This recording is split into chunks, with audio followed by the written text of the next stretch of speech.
Ja, hallo zusammen. Weihnachten vorbei, Silvester vorbei und ich habe Kerzen übrig.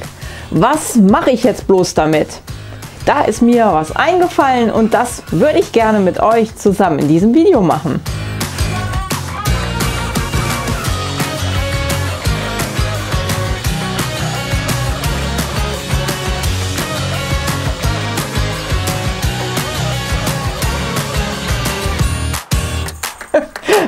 Willkommen bei Verkunstet.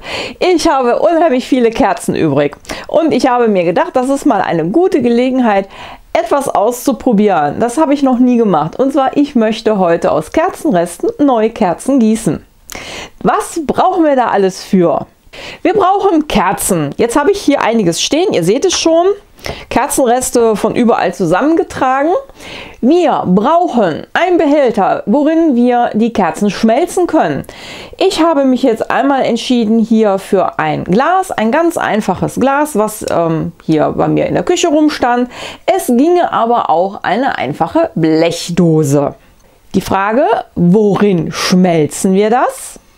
Wir brauchen für einmal das Auflösen des Wachses einen Topf und in dem Topf brauchen wir ja gut warmes, heißes Wasser. Das sollte allerdings nicht kochen. Für euch haben wir das Ganze jetzt hier auf einen Campingkocher gestellt, weil wir euch jetzt nicht schon wieder mit in die Küche reinnehmen wollten, um den Vorgang schmelzen und nachher auch das Abfüllen zeigen zu können. Gut. Worin möchte ich das nachher reinfüllen? Auch da sind eurer Ideen keine Grenzen gesetzt eigentlich. Ich habe mich entschieden einmal für Einmachgläser, die gab es jetzt relativ preiswert bei Action, die fand ich nämlich super schön. Ihr könnt aber auch gerne, und das werden wir auch hier ausprobieren, hier solche Silikoncups benutzen. Das sind hier so welche in Herzform. Oder wer es ganz einfach tun möchte und sagt, das interessiert mich alles nicht und es soll halt auch preiswert sein, der kann auch gerne eine Milchtüte auseinanderbauen und hier den Unterboden nehmen und das Ganze nachher hier hereinfüllen. Ja, was brauchen wir sonst noch? Wir brauchen natürlich einen Docht. Da habe ich jetzt mir etwas gekauft. Gibt es relativ preiswert bei Idee, so viel kostet das nicht, das sind circa 2 Meter. Damit hätte ich jetzt erstmal alles, was ich brauche. Ich würde sagen, wir fangen an zu schmelzen. Ich werde jetzt hier das Glas nehmen und ich habe mich jetzt hier einmal für diese Kerze hier entschieden. Da machen wir vorher noch das, was hier unten drunter ab. Das möchte ich nicht haben. Ich hoffe, das passt jetzt hier rein, denn das passt nicht.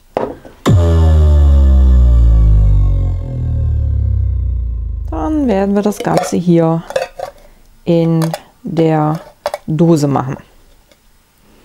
Das Wasser ist jetzt halt schon relativ warm und da geben wir das jetzt hier mit rein. Das wird jetzt natürlich einige Zeit dauern, das ist klar, weil ich koche es ja nicht.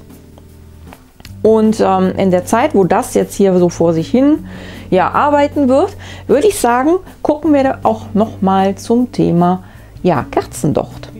Ich hatte ja eben gesagt, ich habe hier einen 2 Meter Runddocht gekauft. Da braucht man jetzt natürlich nicht direkt auf einmal 2 Meter. Da nehmen wir uns jetzt einfach hier von diesem Stück etwas herunter, ungefähr so Pi mal Daumen, was wir da haben wollen. Ich jetzt mal so ungefähr hier. Nehmen ein Stückchen mehr, weil wir nehmen nachher hier einen Spieß, wo wir das Ganze einmal drauf wickeln werden und wenn ich das dann eingieße, nachher hier umwickelt hier zentral reinlege, damit das nachher, wenn es dann wieder fest wird, auch schön in der Mitte liegt, damit die Kerze nachher auch vernünftig abbrennen kann, einmal drum herum. Eine Ewigkeit später.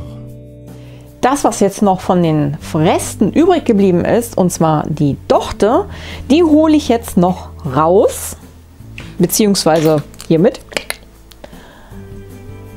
Man war schon kurz vor Herzinfarkt.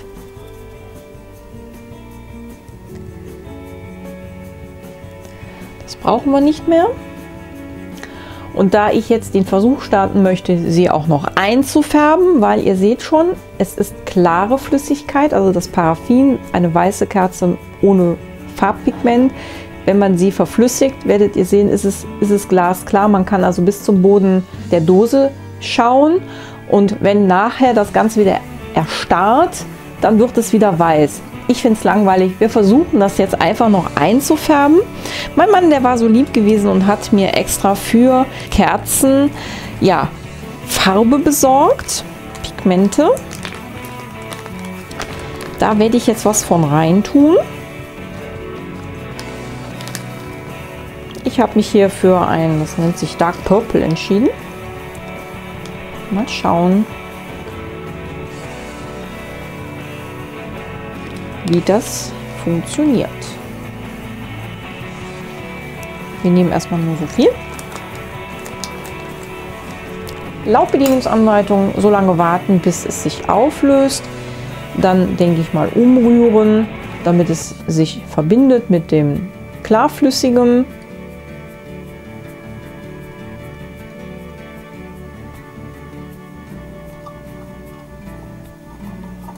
Ja. Schaut mal, das sieht da schon so richtig, richtig schön aus.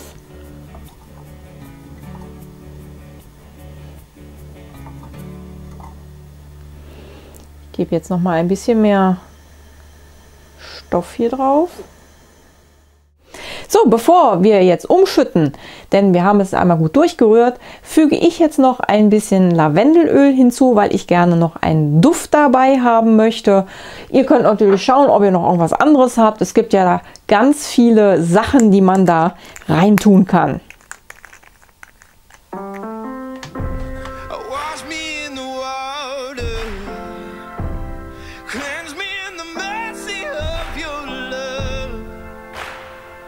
I need a heavenly touch,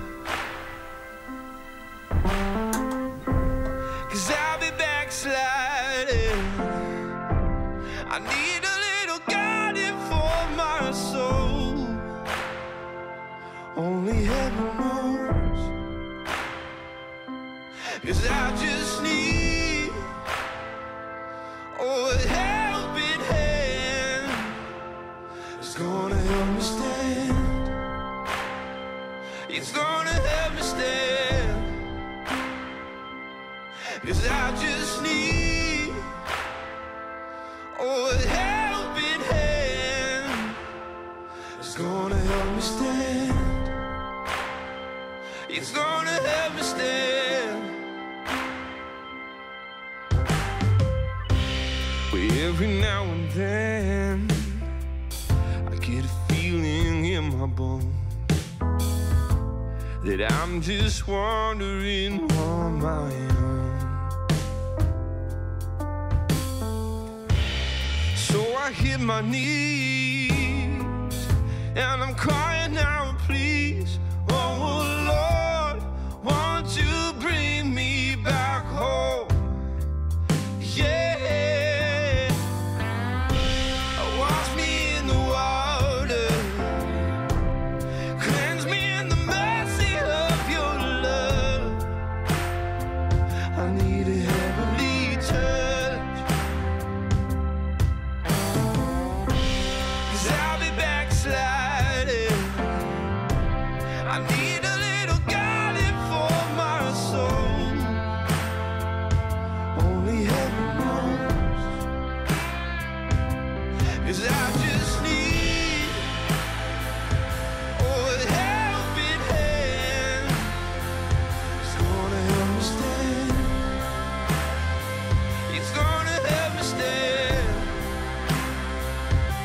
'cause I just need a helping hand.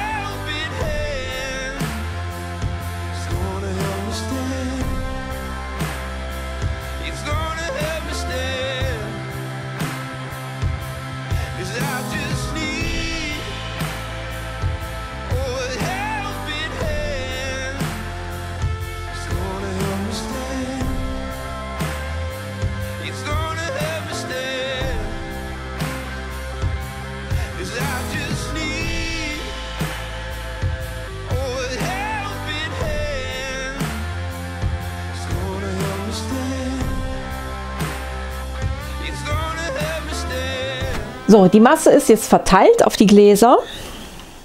Bei dem hier habe ich jetzt so ein bisschen, ja, ich sag mal, nicht nachgedacht. Das hätte ich besser anders gemacht. Müssen wir mal schauen, ob das jetzt hier in dem Glas was wird, weil der Docht hat sich leider unten gelöst. Müssen wir schauen. Das muss jetzt erstmal wieder erstarren, das Ganze. Und ich würde sagen, wir schauen uns das Ganze dann an, wenn es fertig ist und ich das hier bei diesem kleinen Silikonförmchen auch wieder rauslösen kann. Ja, wir haben den nächsten Tag und die Kerzen sind fertig. Wir wollen uns zusammen das Ergebnis anschauen. Ich zeige euch schon mal direkt meine Misere. Ihr seht es schon, hier ist das flüssige Wachs nach dem Erstarren richtig eingesunken. Ich weiß nicht, ob ihr das jetzt so richtig in der Kamera erkennen könnt. Ich hätte das nicht gedacht. Ich habe schon meinen Mann gefragt, sag mal, woran liegt das denn jetzt? Weil das war flüssig, jetzt ist es erstarrt und plötzlich habe ich da so eine Delle drin. Ist das normal? Und er meinte dann, ja, weil ist ja nun mal logisch, bei Erwärmung dehnt sich die Flüssigkeit auch gut aus und sobald das Ganze wieder erstarrt, zieht sich das auch wieder zusammen und dann geht das Ganze halt runter. Ja, das heißt, ich werde definitiv noch etwas hier machen müssen, weil so finde ich das jetzt nicht schön und ich würde es auch so nicht verschenken wollen. Sprich, ich werde da noch mal ein weiteres Experiment machen, ob man das Ganze noch verbessern kann. Das Ganze. Ja, bei dem zweiten Glas ist es auch eingesackt, aber nicht ganz so schlimm. Ich mache das jetzt mal hier einfach ab. Da würde ich sagen, da kann ich jetzt so mit leben. Ihr seht es, also es geht, es ist nicht so extrem wie bei diesem Glas. Anscheinend war da genug Menge vom flüssigen Wachs drin, dass das Ganze passt. Ja, was noch bleibt, sind noch meine Herzchen. Die würde ich sagen, die packen wir jetzt mal zusammen aus dem Silikon aus. Was ich hier schön finde ist, hier ist alles schön geblieben, wie es ist. Klar, es ist ein bisschen runtergegangen, aber nicht so tief runter wie hier. Und wir schauen jetzt einfach mal, ob wir das hier gut gelöst bekommen. Schaut mal, das geht eigentlich relativ easy. Wow. Yes. Yes. Yes. Und ich würde sagen, das sieht doch total schön aus, oder? Also gefällt mir richtig gut. Und naja, leider gibt es kein Geruchsfernsehen, aber es riecht total schön nach dem Lavendelöl, was ich hier reingetan habe. Vollkommen ausreichend. Super, das gefällt mir richtig gut. Schaut, also das ist wirklich klasse. Vor allem hier mit dem Muster drin, finde ich total niedlich. Da denke ich, werde ich definitiv auch noch in anderen Farben etwas machen. Ja, mein erstes Fazit zum Thema aus Kerzenresten neue Kerzen gießen. Also schwer ist es jetzt so nicht. Man muss halt nur sehr viel Geduld haben mit dem Auflösen des Wachses. Also ich hätte nicht gedacht, dass es so lange dauert. Ich denke mal, es liegt aber auch an dem Campingkocher, dass der nicht so viel Bums dahinter jetzt hatte, um die Wärme so zu transportieren, dass das Wachs schmilzt. Ich werde das Ganze nochmal mit dem Herd ausprobieren, ob es da vielleicht schneller klappt und werde euch da natürlich entsprechend nochmal einen Hinweis geben. Ja, ansonsten finde ich das eine coole Sache, aus Resten wieder etwas Neues zu gestalten. Vor allem, da kann ich jetzt auch sagen, okay, wir verpacken das schön und ich verschenke es an irgendjemanden, der auch gerne Kerzen bei sich zu Hause hat. Vor allem mit dem Glas finde ich es sehr schön. Den Docht werde ich noch kurz machen und man kann vor allem sicher das Ganze auch wieder verschließen in dem Glas mit dem Deckel oben drauf. Ja. Ich werde das auf jeden Fall nochmal machen. Ihr bekommt von mir nochmal ein paar Hinweise. Tja, und zum Thema Upcycling würde ich sagen, schaut euch einfach hier dieses Video an. Da gibt es nochmal so ein bisschen was zum Thema leere Gläser. Was kann ich damit alles anstellen?